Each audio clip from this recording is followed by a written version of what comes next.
सिलसिला शुरू करते हैं। सबसे पहले बात करेंगे भारत के मिशन मदद की। जब भी पड़ोसी देशों पर कोई भी मुश्किल आती है, भारत मदद के लिए हाथ बढ़ाता है, तत्पर नजर आता है। हाल ही में कंबोडिया और वियतनाम में चक्रवाती तूफान आया। इस तूफान ने वहां काफी तबाही मचाई। इस कुदरती आपदा में अब तक हजारों लोग अपनी जान गंवा चुके हैं। इन सुदूर देशों के कई हिस्सों में अभी भी हालात जो हैं बाढ़ जैसे बने हुए हैं, लेकिन ऐसे में उनकी मदद के लिए भारत ने ऑपरेशन सद्भाव लॉन्च करा और इसके तहत इन मुश्किल में घिरे देशों तक दवाइयां और जरूरी चीजें पहुंचाई जा रही हैं। लगातार भारतीय वायुसेना ने C-17 ग्लोबमास्टर के जरिए म्यांमार, वियतनाम और लाओस को 10 से लेकर 35 टन तक राहत सामग्री भेजी है। इनमें देखिए राशन, कपड़े और दवाइयों से लेकर तमाम जरूरी चीजें शामिल।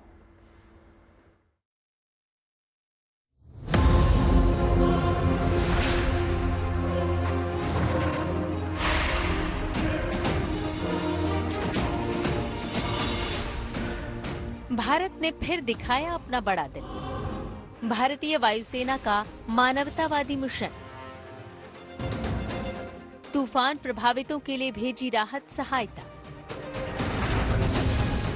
म्यांमार, लाओस और वियतनाम के लिए ऑपरेशन सद्भाव लॉन्च। प्राकृतिक आपदा से नुकसान चाहे दुनिया के किसी भी कोने में हो, भारत प्रभावितों की मदद के लिए सबसे आगे रहता है। हाल ही में टाइफून यागी तूफान की मार झेल चुके म्यांमार, वियतनाम और लाओस के लिए भारत ने बड़ी मदद भेजी है। शक्तिशाली तूफान टाइफून यागी ने म्यांमार, लाओस और वियतनाम में भारी तबाही मचाई है, जिसमें वियतनाम और म्यांमार में सैकड़ों लोगों की मौत हो गई। इतना ही नहीं, टाइफून यागी के जाने के बाद भी तबाही का मंजर पसरा हुआ है। तीनों दक्षिण पूर्व एशियाई देशों के कई हिस्से भारी बाढ़ से जूझ रहे हैं। ऐसे में इनकी मदद के लिए भारत ने ऑपरेशन सद्भाव लॉन्च किया है, जिसके तहत म्यांमार को 10 टन, वियतनाम को 35 टन और लाओस को 10 टन राहत सामग्री भेजी गई है। इनमें सूखा राशन, कपड़े और दवाइयां हैं। इसके अलावा जल शोधन सामग्री, पानी के कंटेनर, कंबल, रसोई के बर्तन, सौर लालटेन, जेनसेट, स्वच्छता आपूर्ति, मच्छरदानी और स्लीपिंग बैग शामिल हैं। भारत ने इन देशों तक राहत सामग्री पहुंचाने के लिए 2 नौसैनिक जहाजों का इस्तेमाल किया। पहला भारतीय नौसैनिक जहाज INS सतपुड़ा, जिसमें राहत सामग्री म्यांमार भेजी गई, और दूसरा सैन्य परिवहन विमान C-17 ग्लोबमास्टर, जिससे लाओस और वियतनाम तक राहत सामग्री भेजी गई। ये पहला मौका नहीं है जब भारत ने आपदा से उबरने में किसी देश की मदद की है। जब भी कहीं प्राकृतिक आपदा से तबाही की तस्वीर सामने आती है, भारत मानवतावादी मिशन के लिए हमेशा तैयार होता है। Bureau report, good news today. Bharat सिर्फ अपने पड़ोसी ही नहीं बल्कि दुनिया भर के देशों का मददगार है। कोरोना काल समेत कई मुश्किल घड़ी में भारत ने दूसरे देशों तक मदद पहुंचाई है। भारत दुनिया के 125 देशों तक मानवीय तौर पर मदद पहुंचाता है। मानवीय आधार पर संकट में फंसे देशों को भारत की ओर से मदद दी जाती है। असल में दुनिया के गरीब और विकासशील देशों की मदद करना हमारी नीति है। जी हाँ गुंजन, ठीक कहा आपने, और यही वजह है कि आपदा के वक्त राहत पहुंचाने में भारत सबसे अव्वल रहता है। कहीं दवाइयों की सप्लाई भिजवाई जाती है तो कहीं पर लोन देकर बाकायदा मदद की जाती है। 2005 में पाकिस्तान को भूकंप के बाद 25 मिलियन डॉलर की मदद दी गई थी। इसी तरह 2010 में बाढ़ से जूझते पाकिस्तान के लिए भारत ने मदद का प्रस्ताव रखा था। जी हाँ, देखिए वहीं तुर्की में आए भीषण भूकंप के बाद वायुसेना के जरिए जरूरी चीजें बाकायदा भेजी गई थी। 2022-23 के बजट में इस तरह की मदद के लिए 6005 करोड़ का प्रावधान रखा गया था। 2022-23 में भूटान को भारत ने 2500 करोड़ की मदद दी थी। इसी तरह अफगानिस्तान को 2022-23 में 350 करोड़ रुपए की सहायता दी गई थी। वहीं देखिए मॉरिशस को भारत ने 2022-23 में 557 करोड़ रुपए की मदद करी। दुनिया भर में इन भलाई के कामों के लिए हर साल बजट की राशि को बढ़ाया जाता है, क्योंकि भारत तमाम देशों में चल रही अलग अलग परियोजनाओं के लिए भी पैसा देता है। जी हाँ, ठीक कहा आपने गुंजन। और देखिए मानवीय मदद की इंटरनेशनल तस्वीरों के बाद अब हम आपको मदद की एक और तस्वीरें दिखाते हैं। तस्वीरें आदि कैलाश से निकल कर आई हैं, जहां पर तीर्थ यात्रा पर गए कुछ लोग भूस्खलन की वजह से वहां पर फंस गए और इस यात्रियों की संख्या जो है इनमें टोटल थी 40।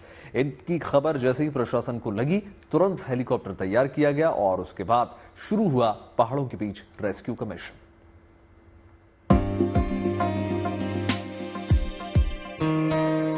भगवान भोलेनाथ के पावन धाम आदि कैलाश की यात्रा पर इन दिनों मौसम का पहरा है। पिछले कुछ दिनों से लगातार भारी बारिश ने तीर्थयात्रियों की मुश्किलें बढ़ा दी हैं।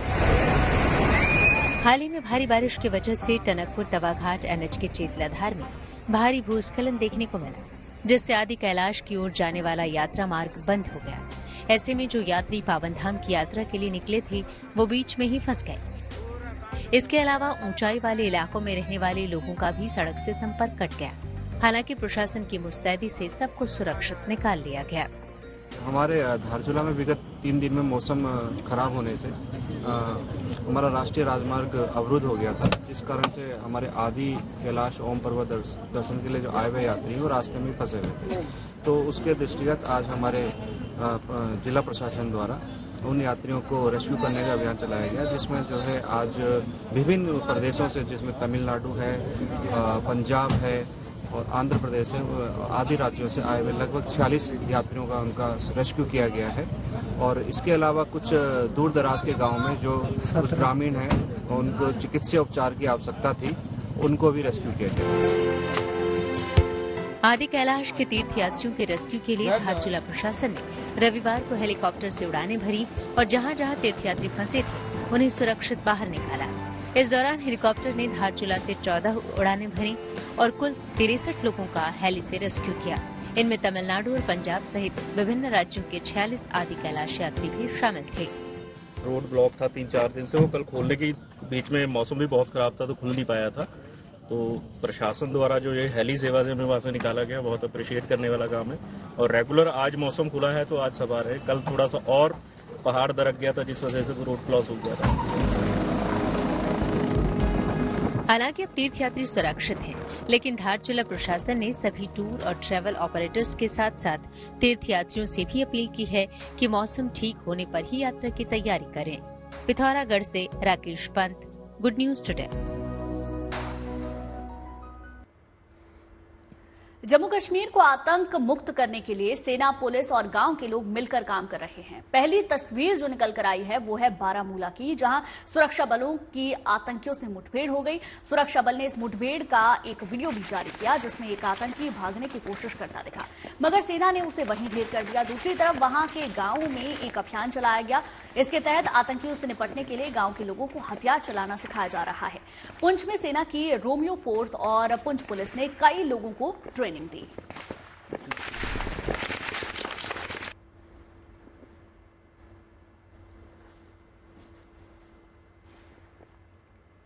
और आइए अब आपको विस्तार से बताते हैं कि आखिर बारामूला में हुआ क्या। दरअसल आतंकवादियों से दो हाथ की इन तस्वीरों को सुरक्षा बलों ने जारी कर दिया है। ये तस्वीरें बारामूला में आतंकियों से हुई एक मुठभेड़ से निकल कर आई हैं, जिससे ड्रोन के जरिए बाकायदा कैप्चर किया गया। ये तस्वीरें हैं और इस वीडियो में एक आतंकवादी फायर करते हुए भागने की कोशिश करता हुआ नजर आ रहा है, मगर वो भागने के दौरान गिर जाता है, लेकिन सुरक्षा बलों की तरफ से होती है गोलियों की बौछार और उसकी एक नहीं चलती। दरअसल इस मुठभेड़ में बारामूला में पिछले 24 घंटे में 3 आतंकियों को सुरक्षा बलों ने ढेर कर दिया। बताया गया है कि ये तीनों स्थानीय आतंकवादी थे जो इसी इमारत में छिपे हुए थे। जब उन्हें चारों तरफ से घेर लिया गया तो आतंकवादी जान बचाकर भागने लगे, लेकिन उनकी हर हरकत पर ड्रोन से निगरानी की जा रही थी। फिर जैसे ही एक आतंकी बिल्डिंग से बाहर निकला, सुरक्षा बलों ने ताबड़तोड़ फायरिंग शुरू कर दी। आतंक के खात्मे के लिए सेना लगातार नई तकनीक का इस्तेमाल कर रही है। ड्रोन के जरिए तलाशी और ऑपरेशन को अंजाम देना सुरक्षा बलों की नई रणनीति है।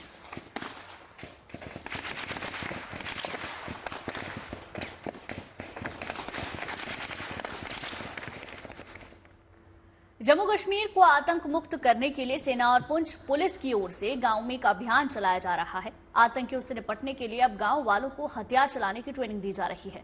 पुंछ में भारतीय सेना, रोमियो फोर्स और पुंछ पुलिस ने विलेज डिफेंस कमेटी के लोगों को हथियार चलाना सिखा रही है। आतंक के खिलाफ गांव वालों को प्रशिक्षण देने का मकसद गांव वालों के उस वक्त के लिए तैयार करना है जब उन्हें भी कोई आतंकवादी दिखे तो वो आतंक के खात्मे में पीछे न रह सकें। भारतीय सेना की तरफ से और जम्मू कश्मीर पुलिस की तरफ से यहाँ पर ट्रेंड किया जा रहा है रफ्तार को खोलना, जोड़ना और उसके बाद फायर भी करवाए जा रहे हैं। तो हम बिल्कुल आज 3-4 दिन से लगातार यहाँ पे हमें ट्रेनिंग दी जा रही है, ट्रेंड हो चुके हैं। अगर हमारे गांव में कोई ऐसा आता तो हम लड़ने के लिए तैयार हैं। जी, सेना की तरफ से अच्छी ट्रेनिंग दी गई है, हथियार को कैसे चलाना, खोलना, जोड़ना। अगर हथियार में कोई फाइट करते समय कोई रोक आती है तो वो भी हमें सिखाया गया। अगर कोई भी ऐसा संदिग्ध आदमी या कोई भी ऐसा बाहर से कोई नासूर आदमी हमारे गांव में आता है, लड़ने के लिए भी तैयार है। टेस्ट वेपन जो दिए हैं, ऑटोमेटिक वेपन हमें दिए हैं, इसकी ट्रेनिंग के लिए हमें आर्मी ने आज बुलाया था इस ग्राउंड में। पिछले लगभग 15 दिन से ये ट्रेनिंग हमारी लगातार चल रही है। आर्मी हमारे साथ पूरा कोऑपरेट कर रही है, जिसमें हमारी डिस्ट्रिक्ट पुलिस वो भी हमारे साथ जो है तावन में है। पुलिस और आर्मी मिल के VDC कमेटियों को जो है ये ट्रेन कर रहे हैं, समय समय पे फायरिंग करवा रहे हैं। ज़बरदस्त तरीके से जोश है हमारे विलेज डिफेंस कमेटी के मेंबरों में। पहले हमें 3 दे रखी थी, उसकी ट्रेनिंग हमने की और उसकी ट्रेनिंग करने के बाद में फिर हमें ये ऑटोमेटिक हथियार दिया गया है। इसकी भी ट्रेनिंग फौज दे रही है हमें, साथ पुलिस भी मदद है हमारी कर रही है, तो हम इसकी भी ट्रेनिंग इंशाल्लाह सीख गए। बात कुछ और खबरों की होगी। बात करेंगे अमेरिका से आ रही बहुत बड़ी खबर की। अमेरिका में डोनाल्ड ट्रंप के गोल्फ कोर्स में फायरिंग हुई है। जी हां, फ्लोरिडा में जहां पर ट्रंप रहते हैं उसी जगह पर गोल्फ कोर्स है और फायरिंग की घटना के बाद ट्रंप ने बयान जारी कर दिया है कि वो बिल्कुल सुरक्षित हैं। उनके आसपास फायरिंग हुई है लेकिन वो डरे नहीं है। फायरिंग के मामले में वहां की पुलिस ने एक संदिग्ध को हिरासत में भी ले लिया है। उससे जो है पूछताछ लगातार जारी है। अमेरिका जो चुनाव के बीच ये खबर जो है बहुत बड़ी हो जाती है और ये दूसरी बार है जब अमेरिका के राष्ट्रपति चुनाव में रिपब्लिकन उम्मीदवार और पूर्व राष्ट्रपति डोनाल्ड ट्रंप पर हमले की कोशिश की गई है। उन पर हमले की ताज़ा कोशिश तब हुई है जब ट्रंप जो है गोल्फ खेल रहे थे। तभी लगभग 300 मीटर की दूरी पर गोल्फ कोर्स के किनारे झाड़ियों के बीच से किसी ने अचानक गोलियां चलाई। हमलावर ने जैसे ही गोली चलाई, सुरक्षा कर्मियों ने जवाबी हमला कर दिया और आरोपी को बाकायदा गिरफ्तार कर लिया गया। देखिए तमाम तस्वीरें दिखाने किस प्रकार से पूर्व राष्ट्रपति की सुरक्षा में सिक्योरिटी ब्रीच हुई है दूसरी बार लगातार, उसकी ये तस्वीरें हैं।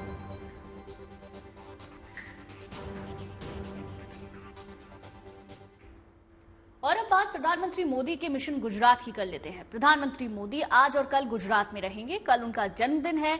अपने गुजरात दौरे में प्रधानमंत्री हजारों करोड़ों की सौगात लोगों को देंगे। इसमें अहमदाबाद और गांधीनगर में नई मेट्रो का तोहफा भी शामिल है। साथ में वो इन्वेस्टर मीट का उद्घाटन भी करेंगे। तीसरी बार प्रधानमंत्री बनने के बाद नरेंद्र मोदी का ये पहला गुजरात का दौरा है।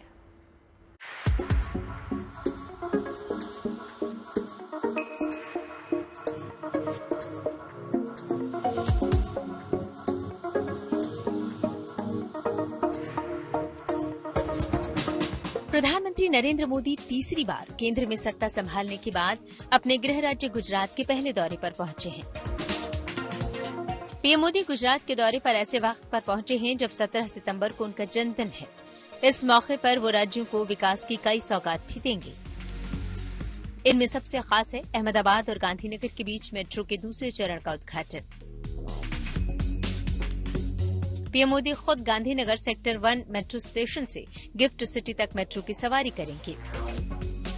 प्रधानमंत्री नरेंद्र मोदी गुजरात के 3 दिवसीय दौरे पर रहेंगे, जहां पे सबसे बड़ी और महत्वपूर्ण जो परियोजना है वो अहमदाबाद गांधीनगर के बीच में मेट्रो ट्रेन की है। और ये सेक्टर 1 का जो मेट्रो स्टेशन है, यहाँ से खुद प्रधानमंत्री जो है वो मेट्रो में बैठेंगे, मेट्रो रेल में बैठकर वो गिफ्ट सिटी तक पहुंचेंगे और यहाँ पे यात्रा करेंगे। ये एक बड़ा जो है वो प्रोजेक्ट है जिसको खुद जब नरेंद्र मोदी गुजरात के मुख्यमंत्री थे तब इसकी परिकल्पना की गई थी कि अहमदाबाद और गांधीनगर के बीच में मेट्रो चलनी चाहिए। दोनों ट्विन सिटी के रूप में आकार ले, इसलिए पूरा प्रयास किया गया था। रोड कनेक्टिविटी तो पहले से है ही, सिर्फ आधे घंटे में जो है वो आप अहमदाबाद से गांधीनगर पहुंच सकते हैं, पर मेट्रो की कनेक्टिविटी जो आम लोगों के लिए और जो सरकारी कर्मचारी आते हैं उनके लिए कनेक्टिविटी रहेगी। तो ये एक बड़ा प्रोजेक्ट फेज 2 जो है अहमदाबाद गांधीनगर मेट्रो प्रोजेक्ट का है। गुजरात दौरे पर पहुंचे पीएम मोदी आज इस मेट्रो सेवा का लोकार्पण करेंगे। हाईटेक सुविधाओं वाली ये मेट्रो ट्रेनें अहमदाबाद और गांधीनगर के बीच सफर आसान और बेहद आरामदायक बना देगी। प्रधानमंत्री द्वारा जो गांधीनगर मेट्रो का जो लोकार्पण किया जा रहा है उसमें 20.8 किलोमीटर और 8 स्टेशनों का लोकार्पण किया जाएगा। इसमें प्रधानमंत्री जी सेक्टर 1 स्टेशन से GNLU और GNLU से गिफ्ट सिटी तक ये पूरी स्टेट में यात्रा करेंगे। अहमदाबाद में पहले चरण में मेट्रो रेल सेवा फेज 2 चालू हो रहा है। ये अहमदाबाद का कनेक्शन मोटेरा के थ्रू गांधीनगर से होगा। इसमें टोटल 20.8 किलोमीटर की लाइन है, जिसमें 8 स्टेशन, जिसमें मैक्सिमम पॉपुलेशन डेंसिटी है, जैसे कि आपका सेक्टर 1 इन्फो सिटी, जो कि इन्फो सिटी हब है, धोला कुआं, देन रांडेसन एंड रायसन, जैसा कि मालूम है कि आसपास काफ़ी डेवलपमेंट हो चुकी है, JNLU एंड PDU, जो कि JNLU और PDU के स्टूडेंट्स के लिए है। गिफ्ट सिटी तो आपको मालूम है कि इंटरनेशनल स्टैंडर्ड का सिटी है, तो इसको इंटरनेशनल स्टैंडर्ड की ट्रांसपोर्ट सर्विस मिलेगी। इसके साथ ही अहमदाबाद में 8,000 करोड़ रुपए से अधिक की कई विकास परियोजनाओं का उद्घाटन और शिलान्यास करेंगे। इसके अलावा प्रधानमंत्री 30 मेगावाट की सौर प्रणाली, Kutch lignite thermal power station, Kutch में 35 मेगावाट की BESS सोलर PV परियोजना और मोरबी और राजकोट में 220 किलोवाट सब स्टेशन का भी उद्घाटन करेंगे। प्रधानमंत्री मोदी PMAY ग्रामीण के तहत 30,000 से ज्यादा घरों को मंजूरी देंगे और इन घरों के लिए पहली किस्त जारी करेंगे। इन सब विकास परियोजनाओं के उद्घाटन और शिलान्यास के बीच पीएम मोदी अहमदाबाद के GMDC मैदान में एक बड़ी रैली को संबोधित करेंगे, जिसमें करीब 1 लाख लोगों के पहुंचने का दावा किया जा रहा है। इस रैली को लेकर तैयारियां जोरों पर हैं और सुरक्षा व्यवस्था भी चाक चौबंद की जा रही है। ब्रजेश दोषी के साथ Atul Tiwari, good news today. कल यानी 17 सितंबर को प्रधानमंत्री नरेंद्र मोदी का जन्मदिन है और इस बरस प्रधानमंत्री जो हैं 74 साल के हो जाएंगे। उनके जन्मदिन के मौके पर गुजरात में जश्न का माहौल है। खासतौर से सूरत में प्रधानमंत्री के जन्मदिन की रौनक देखने ही को मिल रही है, जहां पर जनता का अलग अलग बर्थडे डिस्काउंट उनको दिया जा रहा है।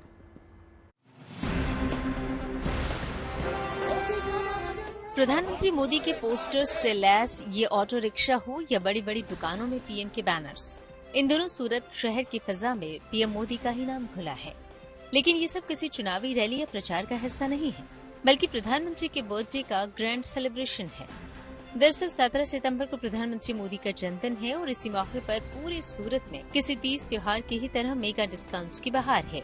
यहाँ ऑटो रिक्शा वालों ने एक दिन के लिए यात्रियों को बम्पर डिस्काउंट देने की घोषणा की है।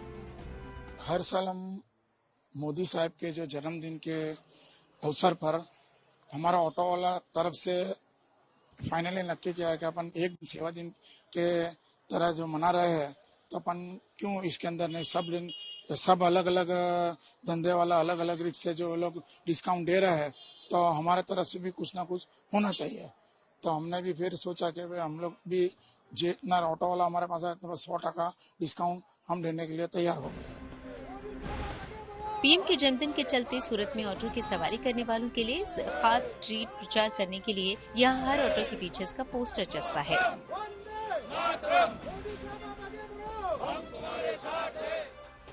पीएम का ये बर्थडे बैश सड़कों से लेकर बड़े बड़े मॉल्स तक में देखा जा सकता है। अब कपड़ों के इस शोरूम पर ही नजर डालिए तो डिस्काउंट का एक पोस्टर आपको यहाँ भी देखने को मिल जाएगा। यहाँ आके मुझे बहुत वाइड वैरायटी मिली और ये भी पता चला कि सिंस 17th को नरेंद्र मोदी जी का बर्थडे है, तो उस ओकेजन पे यहाँ पे डिस्काउंट्स है, वैरायटी बहुत अच्छी है। तो फाइनली हमने यहाँ पे आके कुछ पीसेस चूज किए और पसंद किया, खरीदे। दरअसल हर साल की तरह बीजेपी पीएम के जन्मदिन पर सेवा पखवाड़ा मना रही है और पार्टी कार्यकर्ताओं का कहना है कि देश के पीएम के प्रति लोगों का स्नेह भाव ही है कि इस तरह के डिस्काउंट लोकप्रिय हो रहे हैं।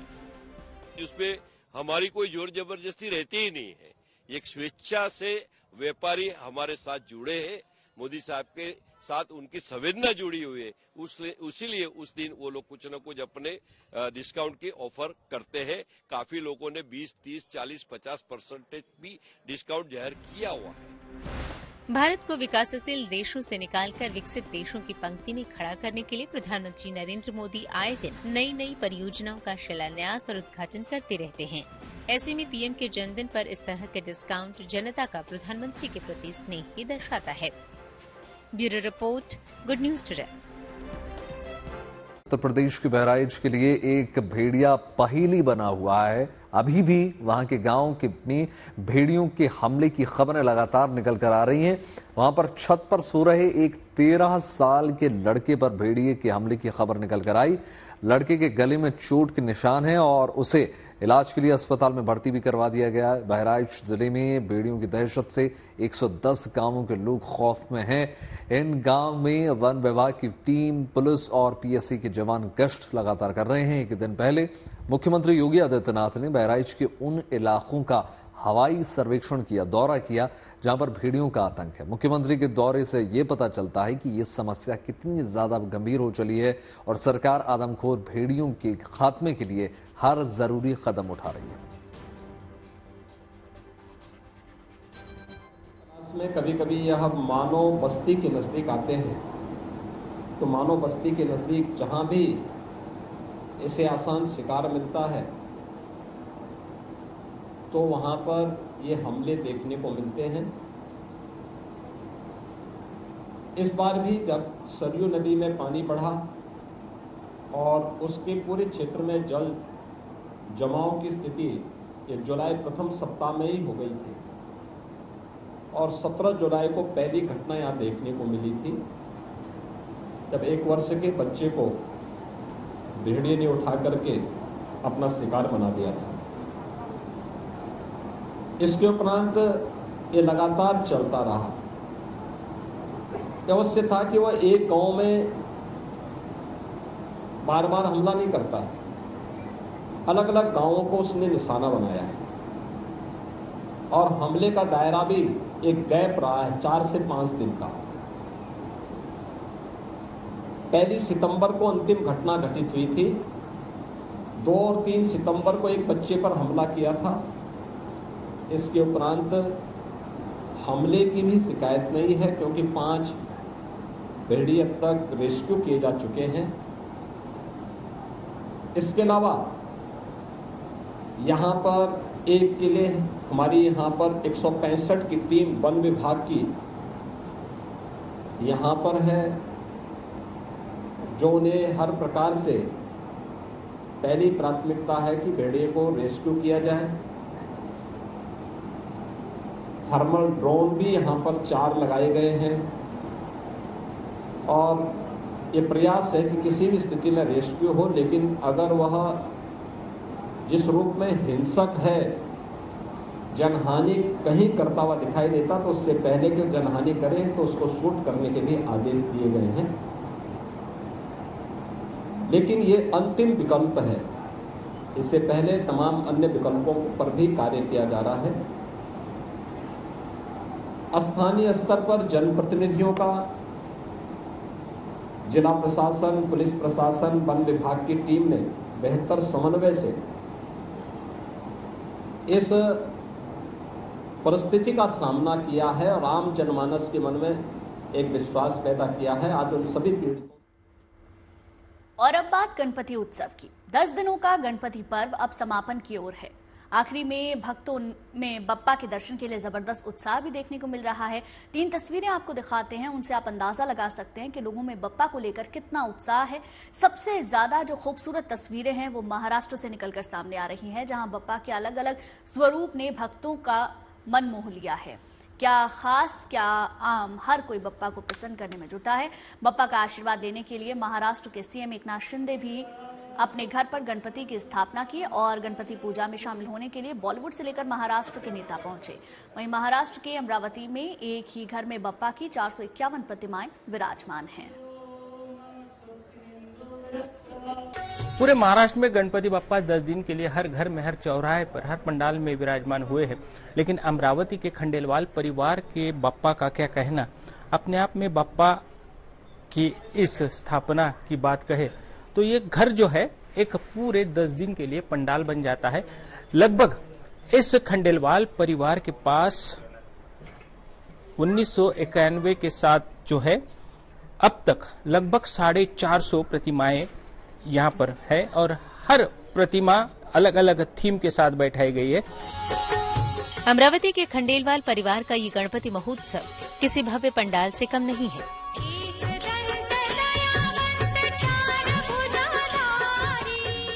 जहां एक ही छत के नीचे बाप्पा के अलग अलग रूप के दर्शन हो रहे हैं। बाप्पा की संगमरमर से बनी मूर्ति भी है तो हाथ में गिटार लिए बाप्पा भी मौजूद हैं। अब हम मेन घर से जो है चौखट से अंदर जाएंगे तो जहां बाप्पा आप देख सकते हो कि यहाँ पर बाल रूप में बाप्पा यहाँ पर विराजमान है, स्वेटर पहने हैं, यानी क्या कहना बाप्पा की अलग अलग प्रतिमाएं जो है इस खंडेलवाल परिवार को जो है संजोने में काफी इंटरेस्ट है, रुचि है और एक भक्ति आराधना साधना उनकी है। रंगोली निकालकर बाप्पा की, और एक दूसरी थीम जो विठ्ठल रुक्माई की है, जो पंढरपुर जो महाराष्ट्र का आराध्य दैवत है उसकी ये थीम है। उस थीम में आप देख सकते हो कि यहाँ पर वारकरी है।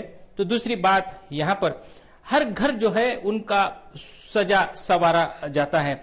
जिस तरह से आप देख सकते हो कि यहाँ पर पूरे इस ऊपर जाने के लिए जो पायरियां हैं उस पर हर अलग अलग तरह से यहाँ पर सजाया गया है। भोलेनाथ की प्रतिमाएं भी यहाँ लगाई गई है। अमरावती में कृष्णपेट का ये घर बाप्पा के भक्तों के लिए किसी तीर्थ स्थान से कम नहीं। यहाँ खंडेलवाल परिवार के घर में 451 गणपति विराज रहे हैं। गणेशोत्सव में इन प्रतिमाओं को खंडेलवाल परिवार अपने घर के आंगन में सजाता संवारता है और हर दिन पूरी श्रद्धा और भक्ति के साथ बाप्पा की पूजा अर्चना करता है।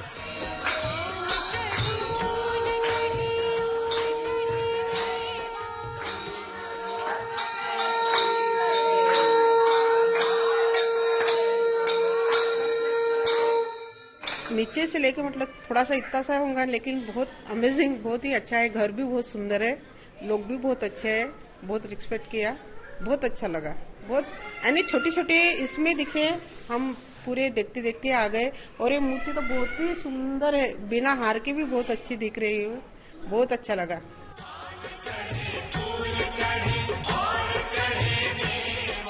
खंडेलवाल परिवार ने साल 1991 में गणपति की 11 मूर्तियों से शुरुआत की थी। इसके बाद परिवार के सदस्य देश विदेश से गणपति की मूर्ति लाते रहे और घर में सजाते रहे। अमरावती से Dhananjay Sawle, good news today.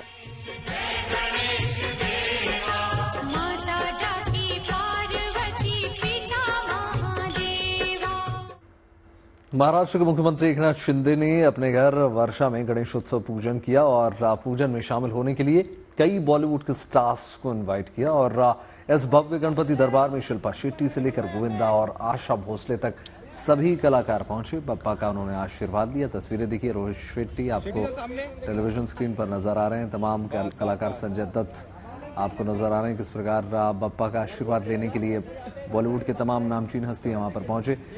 खुद शेखर सुमन से लेकर गोविंदा तक नजर आ रहे हैं।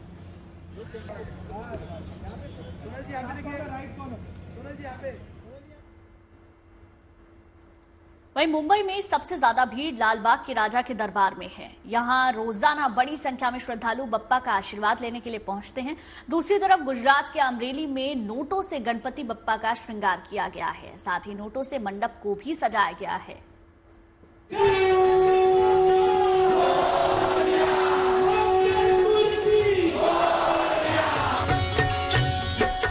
देश भर में गणपति उत्सव की धूम जारी। के दर्शन के लिए भक्तों में जबरदस्त उत्साह है। तस्वीरें मुंबई के लालबाग के राजा के दरबार की हैं, जहां बाप्पा से आशीर्वाद लेने के लिए भक्तों की लंबी कतार दिखी। दूर दूर से आए श्रद्धालुओं को बस एक ही ख्वाहिश है कि किसी तरह गजानन के दर्शन हो जाएं और उनका आशीर्वाद मिल जाए।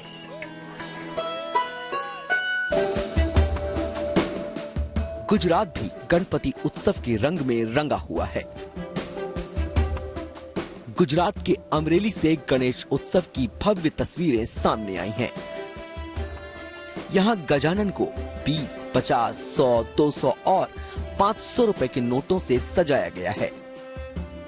गणपति के हाथों में नोटों की माला है, वहीं पंडाल को भी नोटों से सजाया गया है। इसके लिए 21 लाख के नोटों का इस्तेमाल हुआ है। पंडाल की खूबसूरती हर किसी का मन मोह रही है। नोटों से सजे गणपति के दर्शन के लिए दर्शनार्थियों की भारी भीड़ उमड़ रही है।